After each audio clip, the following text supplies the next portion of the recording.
Isa si DeAndre Ayton sa mga nakuha ng Los Angeles Lakers itong off-season. Pero ang malaking katanungan, papaano nga ba makakatulong itong si DeAndre Ayton sa lineup o roster ng Los Angeles Lakers? Sa video ito mga idol, susubukan ko sa inyo i-breakdown o ipaliwanag kung paano nga ba makakatulong ang isang DA sa roster ng Los Angeles Lakers sa paparating na susunod na season. Kaya tara, samahan nyo at talakayin na natin yan.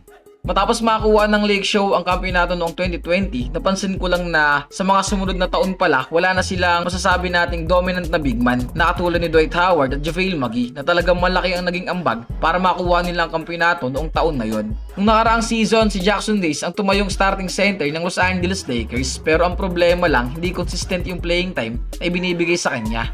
At kung minsan nga, na out of rotation pa, hindi ko rin alam kung anong dahilan.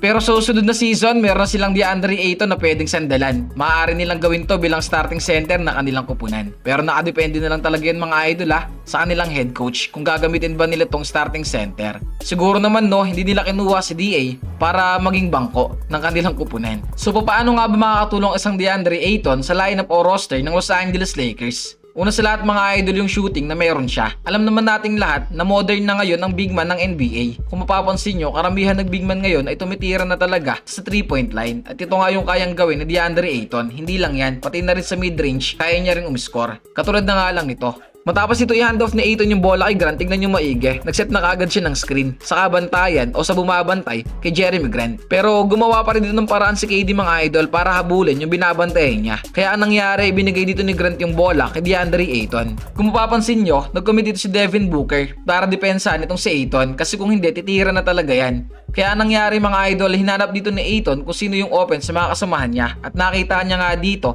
itong si Avdija na nakapwesto sa left wing. Nung nakita ni D-Book na papasahan ni DA itong si Avdija, bumalik kaagad siya mga idol para depensahan to. Pero ang masaklap nga lang dito, nakadrop coverage pa rin yung center nila na si Nick Richards. Kaya ito ang nangyari. Imbis na ibigay ni DeAndre Ayton yung bola sa kasamahan niya na nakapwesto nga sa left wing, ang nangyari mga idol, gumamit lang siya ng ball fake sabay tira na mid-range.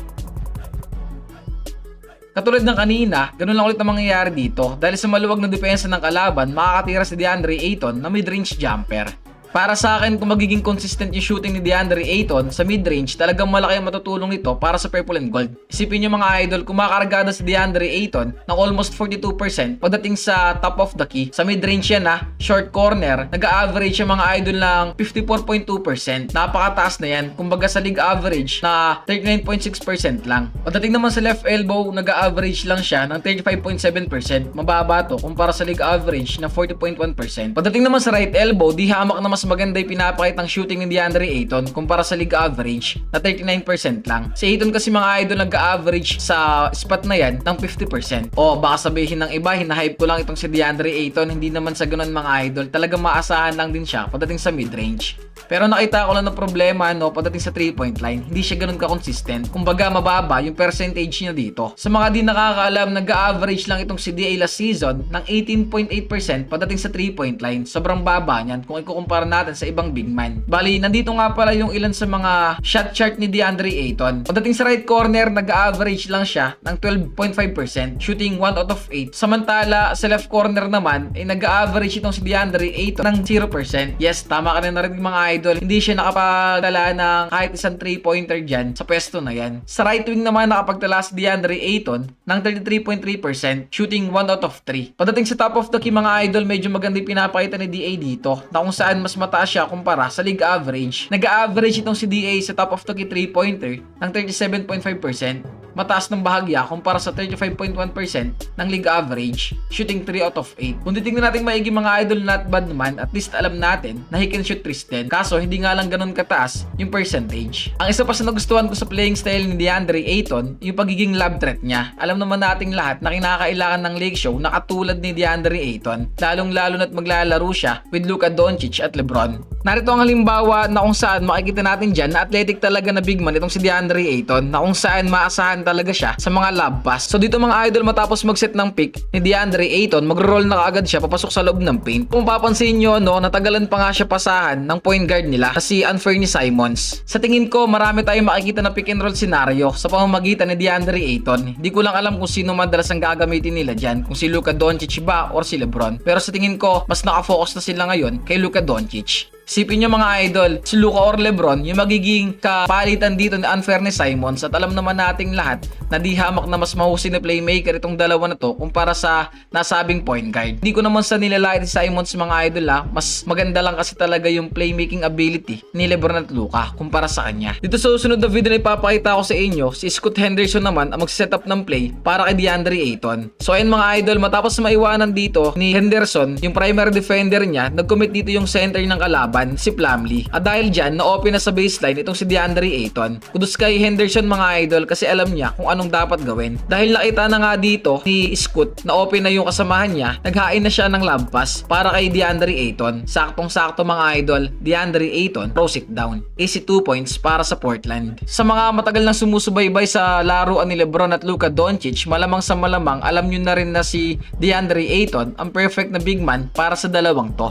Kasi nga love threat din itong si Ayton. Tsaka hindi pa ganun katandaan itong si Ayton mga idol marami pa siyang pwedeng patunayan sa kanyang NBA career. Kasi 7 years pa lang itong naglalaro sa NBA. Last but not least, ang pagkuha ng offensive at defensive rebound. Isa rin yan sa mapapakinabangan ng Lake Show dito kay DeAndre Ayton. Para pala sa mga di nakakaalam, last season nag-average itong si DeAndre Ayton ng 10 rebounds per game. Narito ang ilan sa halimbawa kung paano kumuha ng rebound itong si DeAndre Ayton. So ayan, matapos niya i-hand off yung bola dito kay Scoot, tingnan nyo maigi mga idol, nakaantabay lang si DeAndre Ayton. Kung mapapansin nyo, naging maganda dito yung depensa ng Phoenix Suns, kaya naman nahirapan talaga si Scoot Henderson na tumira. Pero kudos kay DeAndre Ayton mga idol kasi nakita niya dito na alanganin na yung tira na kasama niya, kaya mabilis itong pumasok sa loob ng paint para kumuha ng offensive rebound. Katulad na kanina, ganun lang ulit ang gagawin dito ni DeAndre Ayton. Nakaantabay lang siya kung sasablay o papasok ba yung tira na kasamahan niya. So ayan, matapos makita ni Ayton na nagmintis yung tira na kasamahan niya dito, pumasok din siya sa loob ng paint para kumuha ng offensive rebound. At sakto mga idol, naging successful dito yung hustle play ni Ayton at nakuha niya nga yung offensive rebound. Another extra possession to para sa Portland. Kudos talaga kay Ayton mga idol dahil sa hustle plays na pinakita niya, na i-convert pa nila to sa 3 points. Para sa akin mga idol, ganitong klase ng hustle, yung nakikita ko na kulang pa kala Jackson Hayes, pati na rin sa mga dating center ng Los Angeles Lakers. Kaya naman sobrang worth it talaga ng pagkakakuha nila dito kay DeAndre Ayton.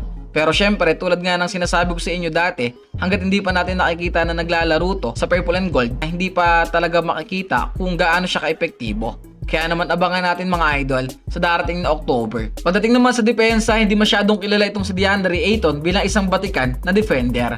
Well, ganun pa man, last season nag-average siya ng 0.8 steal tapos samahan pa ng 1 block per game. Para sa akin mga idol ito na yung time para mag-improve pa si DeAndre Ayton pagdating sa depensa. Lalong-lalo na't makakasama niya ang ilan sa mga pinakamahusay na scorer sa NBA with Luka Doncic at Lebron. Isama mo na rin si AR. Kayo mga idol, kung kayo ang tatanungin, ano sa tingin nyo? Fitted ba si DeAndre Ayton sa roster o lineup ng Los Angeles Lakers? Magkomento lang dyan sa may comment section at babasahin natin yan. Maraming salamat sa solid suporta nyo mga idol.